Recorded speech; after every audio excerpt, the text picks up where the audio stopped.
শুভ দুপুর বন্ধুরা। প্রাপ্তির জন্মদিনে প্রাপ্তি কি কি উপহার পেলো চলো তোমাদের একটু দেখাই।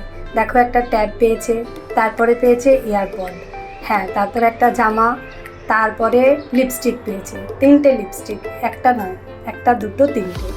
তারপরে একটা পেয়েছে হচ্ছে বই, যেটা সব থেকে বেশি পছন্দ হয়েছে। তারপরে একটা ব্যাগ, পার্স আর কি। তারপরে পেয়েছে একটা হীরের আংটি আর একটা সোনার ব্রেসলেট। তারপরে একটু আর কি ফুল মিষ্টি, এগুলো তো রয়েছে, কেক। এই নিয়ে আমরা রাত্রিবেলায় 12টার সময় প্রাপ্তির জন্মদিন করা হলো। এই নিয়ে প্রাপ্তির দুবার জন্মদিন হলো।